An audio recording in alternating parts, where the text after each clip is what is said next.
Apart from an exhibition game this week against the New York Yankees, it's all systems go for opening day. Spring training is in the books, Grapefruit League action is done, and we're ready for the season to start. But how did things go for the Miami Marlins in spring training? I'm going to talk about it on today's Locked On Marlins.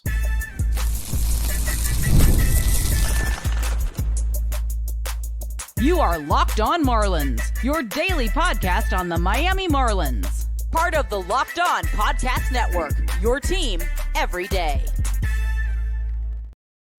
Welcome to Locked On Marlins. I'm your host, Jeremiah Geiger. If you haven't done so already, go follow me. Hit me up on X at Jeremiah Geiger2. And thank you for making Locked On Marlins your first listen of the day.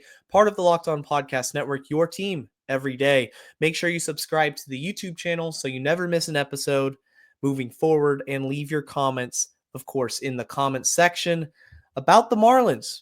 Give me your thoughts on this team as we are just a few days away from opening day. The regular season is about to start, and spring training is in the books for the Fish. How did it go for the Marlins in 2025? Grapefruit League action. There's some good, there's some bad. I'm going to dive into that. I'm going to talk about the unconventional tactics that the Marlins are starting to use, and it's becoming very prevalent. They quickly are becoming one of the most unconventional teams in all of Major League Baseball. And unfortunately, of course, the injuries continue to mount for the team. Just days before opening day, the injuries continue to be an issue. But before all that, I want to remind you that today's episode is brought to you by FanDuel. Right now, new customers can get $200 in bonus bets when your first $5 bet wins. Let's get right into it, talking about spring training. It's come to a close. Apart from one exhibition game this week against the New York Yankees, the Marlins are ready for opening day. They are going to take on the Pittsburgh Pirates 4:10 Eastern Time on Thursday. I cannot wait. I'm excited for this season to start. I'm excited for the games to count in the standings. It's regular season baseball. That's why we watch the game. That's why we love the game. We want to see our team play. You know, I mean, every single opening day, I get amped up for. It's the best time of the baseball calendar, in my opinion, besides the trade deadline. Trade deadline comes number one, and then number two's got to be opening day. Everybody is amped up and hyped and excited for opening day. Every team is starting at 0-0, and no matter how bad your team may be, you still have a chance. And that's the beautiful thing about baseball. You still got to play 9 innings. You still have to play 162 games. So it's a clean slate for the Marlins. A lot of storylines this season. I can't wait to talk about them on the show. But how did spring training go? The quick answer, I think, is that it didn't go as well as it started. There were a lot of storylines early on in the Grapefruit League with the Marlins that made me excited for the future, and that still is the case. But overall, you have to take a step back and realize that this team finished dead last in the Grapefruit League. They had the least amount of wins out of any team across Major League Baseball in spring training, which isn't necessarily an indictment on how the season's going to go, but it does indicate that this team is struggling, and there are some holes on this team. Now, spring training, of course, isn't a complete representation of how the regular season is, and I understand that. But we knew coming into 2025 that the Marlins' expectations were low. The expectations surrounding this team were not of a contender. They are not of an organization who is expected to compete. So ultimately, the Marlins go into their exhibition schedule, and they finish 9-15. Only 9 wins, 15 losses. Of course, you have a lot of different lineups, a ton of different players coming in and out of the lineup, from minor league camp, from non-roster invitees to guys on the 40-man roster. Not everybody that played in spring training is going to contribute for the major league team this season. But when you finish dead last in the Grapefruit League and you're coming off in a 100-loss season and your expectations are already low, it's frustrating. It doesn't necessarily bode good hope for the future, for how this season could theoretically go. They finished 27th in home runs. So again, stats aren't the be all end all, but you can look at certain parameters within the statistical field and you can get some valuable information. I think home runs are an important part of this equation. If you finish close to last in home runs and you traded away Jake Berger, who is your biggest power threat, chances are in the regular season you're going to struggle with hitting for consistent power. 27th in home runs. Who is going to be the main output of that power? Jesus Sanchez. We're going to talk about the injuries later, but he's starting the season on the injured list. So we're going to need, at least for the beginning of the season, first couple weeks, if not longer, knock on wood, you hope there's no relapses or setbacks, Matt Mervis, Griffin Conine to provide the power. Jonah Bride, another guy. But 27th in home runs. And you look at the pitching staff, 28th in walks allowed. So they're walking everybody. They were last in ERA, a number over 6. And they had the most wild pitches. So control is certainly an issue as an organization. You finished dead last in ERA. So they were giving up a ton of runs in the spring. And the rotation isn't healthy. Those are some areas of concern if I'm a Marlins fan. Especially with the pitching staff, because walks are the one thing that just that kills you. It kills a pitching staff is free passes. We've seen it with Edward Cabrera before. He gets himself into trouble with the walks. It shortens starting pitchers' outings. It provides an opportunity in the later innings if the bullpen isn't consistent and hitting their spots and they're just giving free passes. It's going to allow a team to come back into the game. If you give up hits, that's one thing. They put a good swing on the ball. You didn't execute a pitch. You left it over the heart of the plate. But when you're walking somebody, you're not even giving yourself a chance. So to finish that low in the walks department is concerning. Another thing on the offensive side of things. I talked about the power output, and I mentioned Matt Mervis. Now, he's coming over from Chicago. This is his opportunity to have a new environment, a new team he can rebound his career on. But he didn't do anything this spring training to justify himself getting playing time. Apart from 3 home runs, and yes, he can hit the ball really far. I get it. A lot of people can. We've seen Jesus Sanchez hit 500-foot home runs, and he hasn't hit 20 home runs in a season. So having the ability and doing it consistently are two different things. What's most concerning about Matt Mervis, he's had a 42% strikeout percentage. 42% while walking twice. So the Marlins are putting an emphasis this spring training on drawing walks.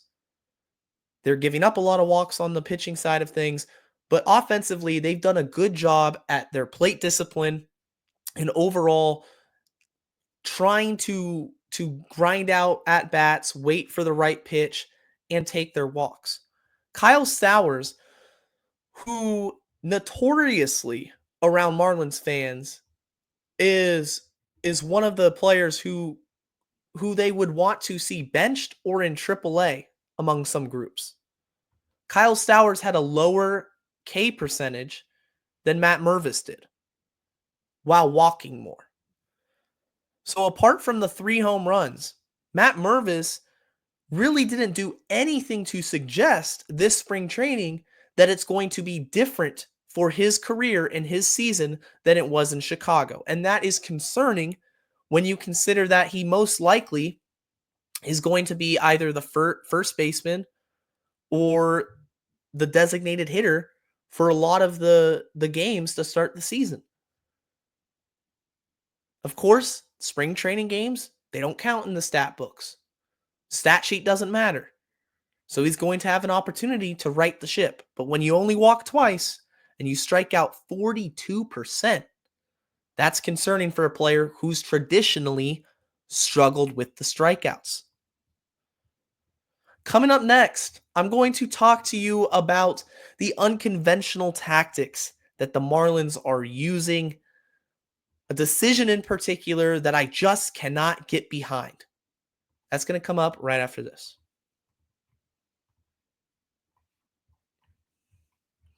Guys, if you haven't checked out Just Ingredients, you need to. When it comes to fueling your body, quality matters. That's why Just Ingredients is changing the game with clean, high-quality products designed to support better health and peak performance. Just Ingredients offers an NSF-certified line of protein powder, electrolytes, pre-workout, and creatine, all rigorously tested to ensure they're free from substances banned by major athletic organizations. Just Ingredients has also partnered with two-time MVP Bryce Harper, who trusts their NSF certified sports line to fuel his training and recovery. So I just went to the gym, guys, and I came back before I recorded the episode, got it all set up, and I got this Just Ingredients chocolate protein powder. And I fixed myself a protein shake. I put some milk, I added the protein powder, and I was absolutely taken aback at how good it tastes. So it tastes really, really good. I just had a glass. It was my first glass. Shout out to Just Ingredients for sending the product over. But if you want to try it for yourself, visit justingredients.us and use code LOCKEDONMLB for 20% off. And for more wellness tips, be sure to follow just.ingredients on Instagram. Our friends over at Monarch Money. Do you ever check your bank account and you wonder, where did all my money go? Between dining out, online shopping, and entertainment, it's easy to lose track. That's where Monarch Money comes in, your personal CFO, giving you full visibility and control over your finances. Monarch Money isn't just a budgeting app. It's a complete financial command center. You can track all your accounts, investments, and spending in one place, so you stop just managing your money and you start building wealth. Instead of juggling multiple apps, you can use Monarch to check your finances, track spending, and even plan long-term goals. And managing money with your partner is smoother than ever. You can track shared and personal accounts, set your goals, and stay on the same page without the stress. Take control of your finances with Monarch Money. Use code LOCKEDONMLB at monarchmoney.com for 50% off your first year. That's monarchmoney.com, code LOCKEDONMLB for half off your first year.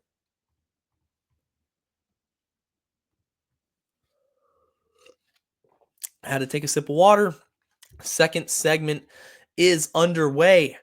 And if you are a Locked On Marlins everydayer, I do appreciate you as always. And if this might be your second time, third time checking us out, join us every day. Hit subscribe. If this is your first time checking me out on Locked On Marlins, subscribe, hit the comment section. Don't miss an episode moving forward. I got you covered for the entirety of 2025 with this Miami Marlins team.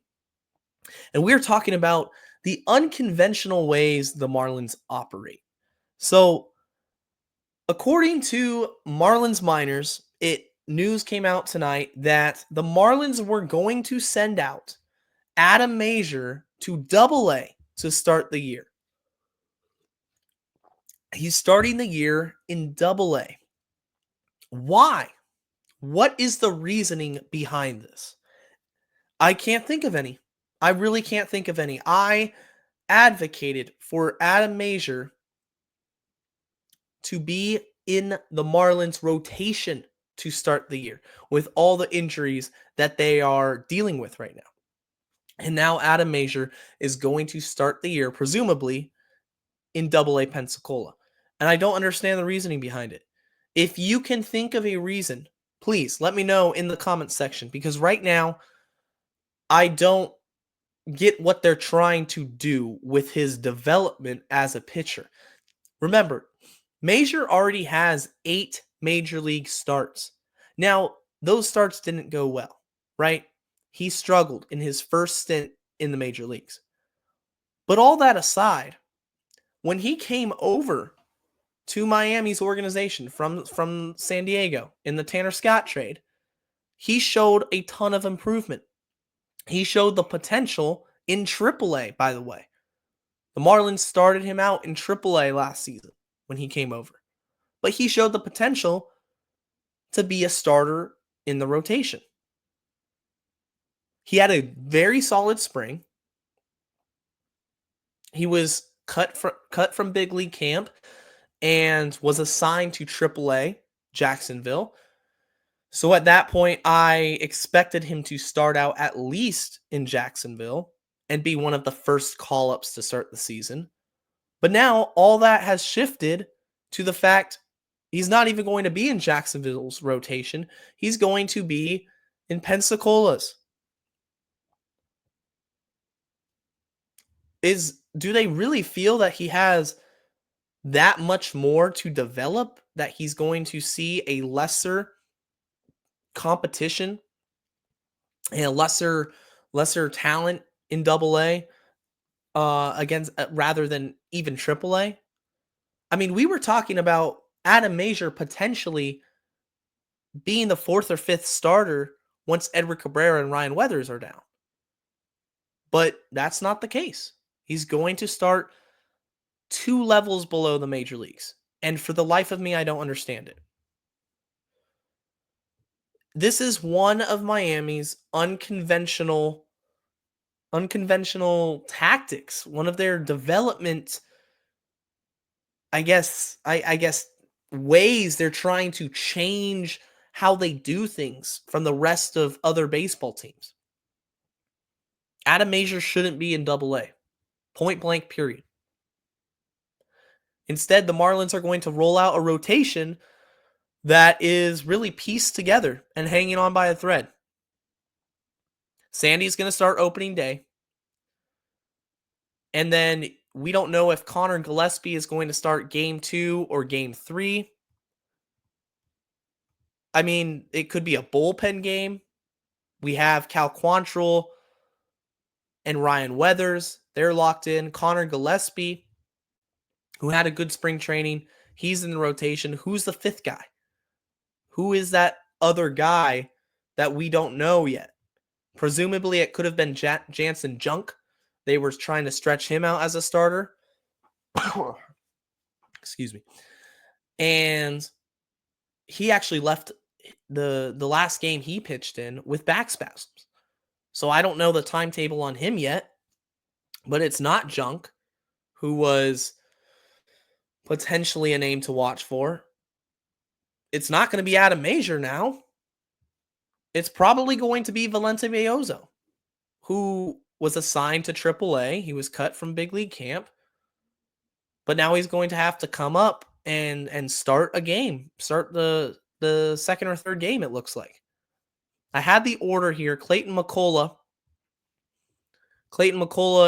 was talking about that and the rotation and how is it going to look, at least to start the season. And let me pull this up right here, because I thought it was interesting that I don't think the Marlins have clarity right now on how they're supposed to start the year. They don't have a set 1 through 5 in the traditional order we're used to. So for the first 5 regular season games, according to Clayton, Sandy opening day, and the next game will be Connor Gillespie or the game after. So they don't know if he's going to start the second game or the third game. And then it's closed out by Max Meyer and Cal Quantrill. So the second and third starter could be Valente Belloso or Connor Gillespie or somebody else. And maybe I'm completely wrong. But right now, it looks like things are trending toward Valente Belloso making the opening day rotation after all. It's just a wonderful experience we have as Marlins fans where we're this close to opening day and the rotation already is being held together by sewing needles and duct tape and super glue. What a time.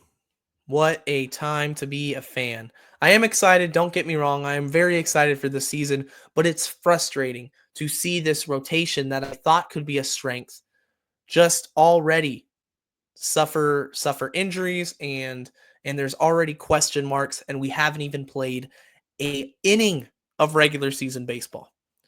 However, we keep marching on. Coming up next, I'm going to talk about those injuries. There's unfortunately been more injuries to the ever-growing list. That's coming up right after this. March Madness is here, and FanDuel is giving you the chance to get in on the action like never before. Right now, new FanDuel customers can get $200 in bonus bets when your first $5 bet wins. That's 200 extra bucks to use on everything from buzzer beaters to Cinderella stories, even though there really isn't one this year, and even who's cutting down the nets. With tournament games happening almost every single day, there's always something exciting to bet on. And if you've got your eye on a few underdogs, FanDuel makes it easy to back them with spreads, totals, and game props. The FanDuel app is simple to use, and when you win, you get paid instantly. There is no waiting around. So, visit FanDuel.com and get in on the college hoops action all tournament long.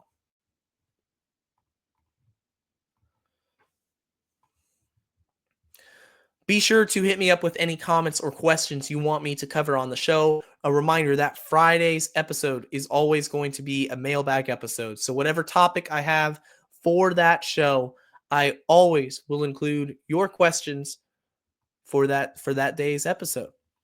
The injuries continue. And I continue to need a sip of water here. The allergies are kicking up. Today I've been sneezing a lot. The pollen is in the air. Spring training is over. It's baseball season, guys. Regular season baseball is right here this week. But unfortunately for the Marlins, the injuries have just continued to mount. Connor Norby left the game diving into third base with an oblique. It looked like he hurt himself on the slide, but he didn't. He hurt himself on the swing.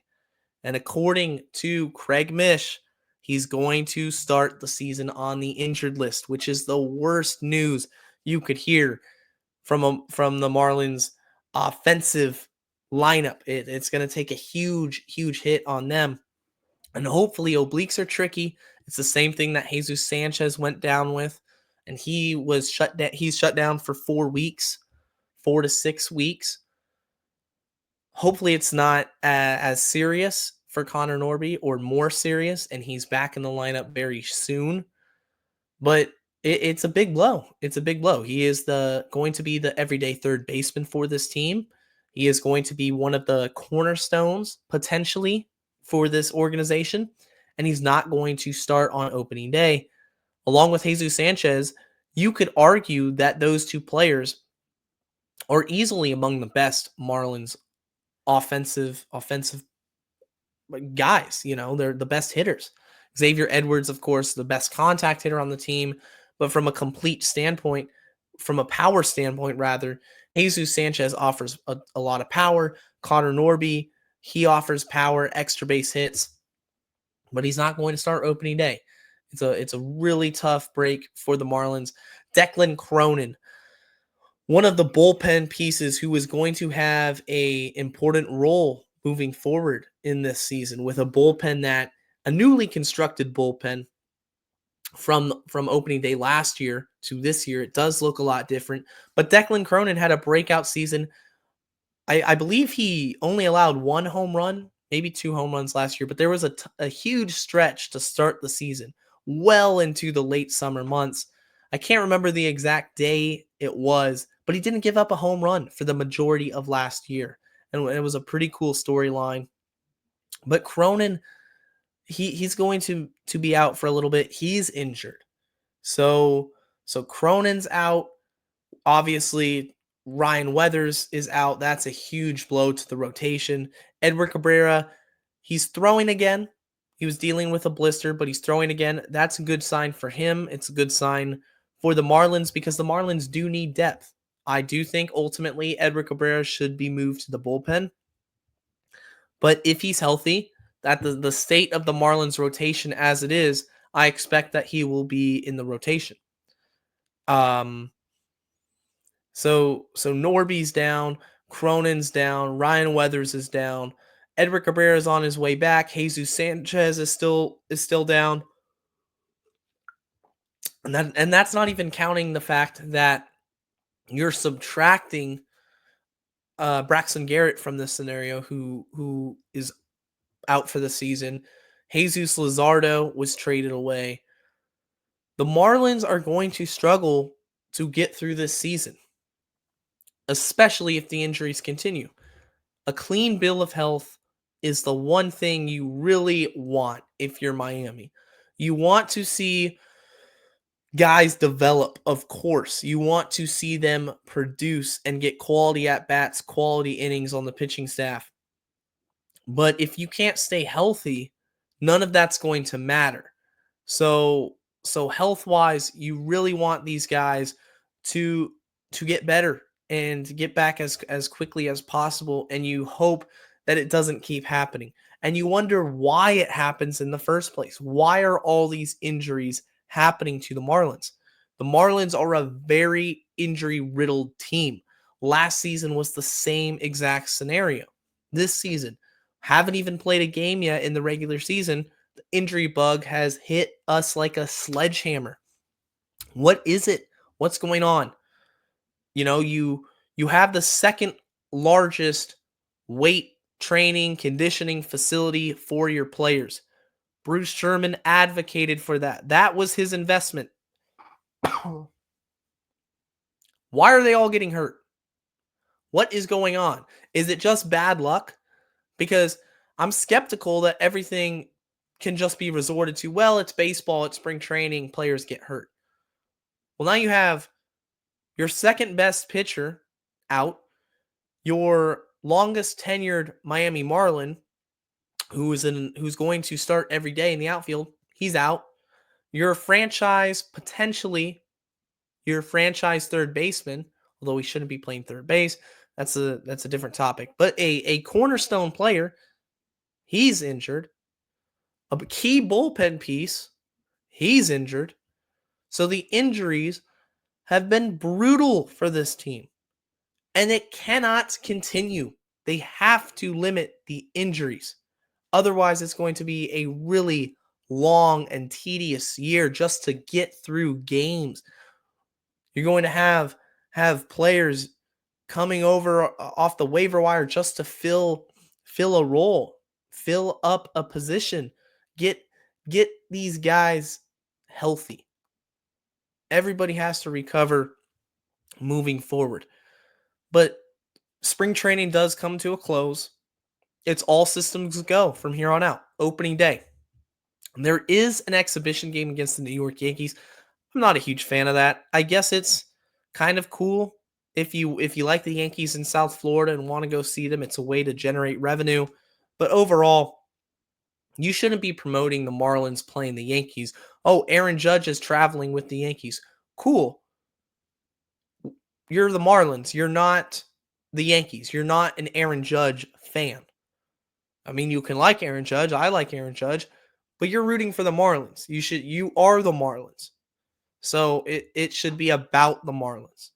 I really don't like, I talked about this with Vic from Box to Base. I really don't like, something grinds my gears when the Marlins and the Marlins media promotes another team or another player that's going to be in Miami. Who cares? It shouldn't be about them. It should be about us. It should be about the Miami Marlins, not the New York Yankees. So I don't like that they're doing an exhibition game right before spring train or right before the regular season. Max Meyer will actually start that game. So that affects the order of the rotation. It's his last tune-up. Hopefully it goes well, but he will start potentially the fourth game of the regular season. But I can't wait, guys. Ultimately, as frustrating as it can be, I love this team. I love the Marlins. I just want to see this team succeed moving forward. That's going to do it for today's edition of Locked On Marlins. I appreciate you guys listening. And as always, stay safe and let's go fish.